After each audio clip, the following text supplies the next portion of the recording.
The Divergent Geek, redefining success on my terms. Success is different for everyone. And for me, I was taught from a young age, as I'm sure a lot of people were, that success meant you get good grades at school and you go on to college and university. You then, after that, go get a good job from whatever you studied at university. And it was, obviously the stereotype is a lawyer, a doctor, a vet, a professional job. And I think it was quite generational, actually. But I obviously took on that. That's what I learned from my parents. They tried to teach me what they were taught. And to me, that was teaching me that success meant all these things. That then once you had your good job, you went and bought a house, you bought property, you owned things, you got married, you had a family, and then repeated onwards with your family. And for a long time, I followed those rules. I wouldn't say the rules, but I followed what I was being taught. And even in school, they tell you to get a good job, you need good grades. So you apply yourself. And when things don't quite go to plan, it instills a feeling of failure in you. It did in me anyway. And what I talk about on this podcast is how I went through life and how I felt. It doesn't mean that everybody felt the same thing. It doesn't mean that anything was good or bad. This was just the way I've seen things since I've gone on my journey from getting to a point where I broke down completely from trying to please everybody to a point where I am now, where I have a lot more self-awareness, a lot more insight into where I was and where I am now, and what my version of success is and how I'm going to get there. So if anybody else is interested in listening to me waffle on about these things or wants to come on and have a chat with me about it, I'd be more than welcome. It's stuff I have conversations with people about all the time. And I think, I'm trying to raise my own son. He's now 13. And actually, most recently, I asked him, I was going off to a conference for 2 days. It was over a weekend, and it was all about making money as a person, finding ways of making money, whether that be through a business or through their own passive or through property or whatever it is somebody wanted to do. It was all about the different ways of either making money, but also the mindset that surrounds it and how best to make your money work for you. Now, I don't know about you guys, but when I was in school, money wasn't really taught. We were taught, obviously, currencies and things like that, the bog standard stuff. But I remember I think I was about 12, and my mum asked me, here's my checkbook. Can you go over the newsagent and write a check for the newspapers for me, please? And I went, okay, how do I write a check? And she was flabbergasted. She had she said, don't they teach you this in school? Have you not been taught how to write a check? I went, no, we don't learn that sort of stuff in school. No, not at all. She was shocked. So she taught me how to write a check. And, it was like, oh, okay, this is something that grown-ups do, obviously. I felt quite grown up after it. But, it was one of those things that we weren't taught. We weren't in my school anyway. I'm sure different areas that there might have been different things, and private schools, there might have different curriculums and sessions that they have. Now, looking at my son now, who's 13, he's in a private school local to us, and he has come back and he's told me, oh, we learnt all about what a loan shark is today. And I went, really? I was really shocked. He's like, yeah, we were taught the different types of loans and debt, and I was like, wow, that's really good. I told him, I said, your mother was never taught any of that. I said, I've not done well with money in my life. I am open and can admit that I am pretty crap with money. and it's just one of those things. The fact that we live with my parents because we chose, instead of buying a house and things like that, we chose to send our son to private school. We made that decision because we knew we couldn't do both. And we wanted to give him the best start to life. So we made that decision. And it's actually given us a good platform for me to be able to start my business, which, it's been almost 5 years now, which has been great. And actually, my son's quite proud. He's turned around and asked me lots of questions, and he seems quite proud of what I've done. He's like, oh, well, I'd like to start something. I'm like, yeah, fair enough. I'll help you with whatever you want. Not everyone can do that, though. We've been extremely lucky. But I was wondering, I said, oh, so what else do they teach you in school? So they've gone through, they have something called PSHE, which is, it's a bit like social and world skills. I can't even remember what it stands for. Some personal and social development stuff anyway.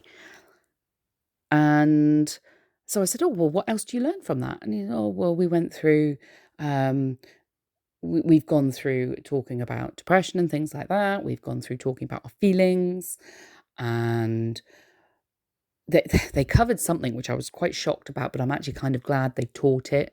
I don't know really if it was the appropriate age or not, because this was when he was about 12. They did talk about female genital mutilation, and I was like, oh, that's quite a serious subject. But I'm proud that he knows that stuff and he understands it now. And, I'm hoping he's always been quite a sensitive person in the world to other people. He's got his own views on things, and I say that's fine as long as it's informed, as long as you know the facts. So I feel quite confident that my son is quite prepared for that. But it does make me wonder, sort of, how many other schools are teaching this and these life skills. And I did pull my son out of school for a day while we went to this conference the weekend, because, he'd been at school all week and then spent 2 whole days in a room listening to different entrepreneurs talking about how they've made it rich and what they did and things like this. And there was one or two of them he got a little bit bored in and was like, yeah, I'm not really feeling this. I said, okay, it's fair enough. Let's go get coffee for a minute and we'll come back in. But there was a couple that he was really inspired by. He was really inspired by a guy called Joshua Saul from the Pure Gold Company, who was talking about investing and how to invest in precious metals. And he mentioned silver and how it's quite undervalued. So Nathan then picked out his phone and did some research, wrote down some notes, and was like, afterwards, he said, Mum, I'd like to start investing in silver. Can I? He has a little job on a weekend. He said, can I use some of my wages to invest in silver? He said, because, I reckon this is going to go really big. We are doing loads in space and with renewable energies and biotech, and it all uses silver. Well, won't silver run out one day? I said, yeah, you're probably right. I said, yeah. And he said, and he looked through this booklet he was given, and it said that silver could be running out, could become in short demand within 15 years. So he took that and went, I want to invest in silver now because I'd like to have a long-term investment to raise some money. And I was really proud of that because he listened and was informed and researched and then went, I'm making this decision. And he came away, he also saw somebody else talk about social media and how to start a business on social media. You don't need a product. You can sell other people's product and earn commission from selling it. If you're good on social media, this is a great way to start a business and earn a passive revenue. Of which now he's now asked me, Mum, can you help me set up an online business? Yeah, no problem, dude. So great that he's thinking like this. But I just wanted to sort of start this podcast to talk about all these different things, because in my head I have lots of great discussions that I have with people, but they stay within a circle because we don't necessarily broadcast everything. And this could be a 10-minute long, it could be 5-minute long, it could be half an hour long. Really depends on the subject and where we're at. But I myself, I'm non-diagnosed ADHD. I was diagnosed a long time ago with dyslexia when I reached university. And my story is the fact that I struggled in school. It was amazing in coursework, but my tests, I tanked my tests every time. Yeah, I knew the subjects. And it wasn't until I was in university that they picked up that something wasn't quite right. So I was tested and they said, oh, you've got dyslexia and dyspraxia, which basically means I'm a clumsy idiot, which is very true. I trip up my own feet all the time. My husband will tell you that I've done it many a time and he just tuts at me. But since then, the more research has come out that said actually females who've been diagnosed with dyslexia are more likely actually ADHD. I have spoken to a few professionals who've basically said they say I fulfill 9 out of 10 markers for ADHD. Probably right. But I don't need to be diagnosed because I don't need extra resources. I think I've found my own coping mechanisms over the years to deal with stuff, and I still do find new ones to help cope. But I wanted to, and you'll hear me jump from subject to subject throughout my podcast. Unfortunately, it's just the way my brain works. Again, an ADHD thing. But I wanted to start the podcast to talk about my version of success has changed and my journey that I go through. It might not interest anybody. It might be sounding like a load of bloody waffle, because most of my thoughts come to me when I am out and about, when I'm walking somewhere, driving somewhere, on a train somewhere. I will have random thoughts and I will have a discussion in my head with myself about it. And the weekend we were listening to somebody talk about podcasting, and I thought, I have done a podcast before where I've interviewed small businesses that did well during COVID and came out the other side.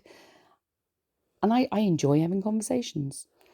And so I just thought, you know what? Let's just see. I'm just going to talk into my phone, upload it. If anyone out there is listening, feel free to chat to me. I'm a really happy, chatty person. Again, another ADHD thing. I don't know when to stop talking most of the time. And I'm always a very happy person. I'm very optimistic, more than anybody I know, I think. I always like to see the upside of things, and I'm a big problem solver. Probably will help tell you what I actually do as well. So I started my business almost 5 years ago now, and basically I qualified as a techie in college, basically an IT technician, and I've always loved tech. I was big into gaming, but then I went off and did law. I went off and did trading standards and forensics. Then when I went into the job market, I went and did, I worked with the local government and did community engagement events, so event management for the public community. I then did a really big twist and went into waste management, particularly in hazardous and clinical waste, which actually is a really interesting subject, which I love. Lots of regulation around it, and I think that's why I liked it. Lots of processes and rules and regs that we must follow, and that's how I like to work.